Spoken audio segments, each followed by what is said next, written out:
এই দেশ লুটেরারা শাসন করবে? এই দেশ দুষ্ট বদমাইশ চোরা কারবারি এরা শাসন করবে? মাদক ব্যবসায়ীরা শাসন করবে? এবং আক্ষরিকভাবেই লিটারেলি তারাই শাসন করেছে শেখ হাসিনার নেতৃত্বে। মোদিকে প্রকাশ্য দৃশ্যমান একজন মাদক ব্যবসায়ী, তাকে এমপি করা হয়েছে। শেষবারে তাকে এমপি না করে তার স্ত্রীকে এমপি করা হয়েছে। শেখ হাসিনার দোসররাই বলছে। হাবিবুল আউয়াল গতকাল বলেছেন যে 2024 এবং তার আগের নির্বাচনগুলো ছিল দামি নির্বাচন।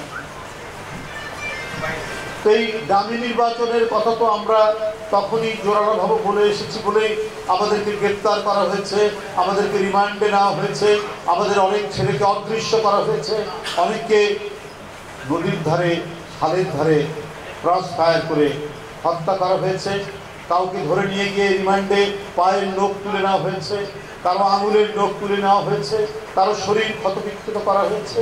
এবং এই দামি নির্বাচন প্রতিহত করার জন্য যারা নিয়মতান্ত্রিক সংগ্রাম করেছে তারও অসংখ্য নেতাকর্মী পঙ্গুত্ব বরণ করেছেন এবং অন্ধ হয়ে গেছেন। 200-300-র মতো বিএনপি এবং গণতন্ত্রের জন্য যারা লড়াই করেছে তারা। আজকে হাবিবুল আউয়াল বলছেন দামি নির্বাচন হয়েছে। আপনি তো শিক্ষিত লোক ছিলেন, আপনি সচিব ছিলেন, আপনার সেদিন বিবেকে বাঁধেনি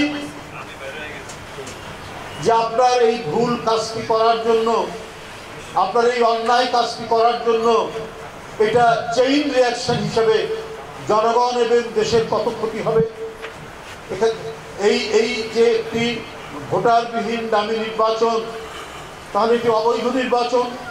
তাহলে শেখ হাসিনার নেতৃত্বে যেটি ছিল সেটি অবৈধ পার্লামেন্ট, অবৈধ সংসদ সদস্য, অবৈধ প্রধানমন্ত্রী, অবৈধ রাষ্ট্রপতি এবং তাদের হাত দিয়ে যারা নিয়োগ হয়েছিলেন, সচিব বলুন আর বিভিন্ন কর্পোরেশনের কর্মকর্তারা বলুন, তারা প্রত্যেকেই অবৈধ এবং তাদের নিয়োগকৃত বিচারকরাও অবৈধ ছিলেন এবং তাদের দেওয়া রায়গুলোও ছিল অবৈধ।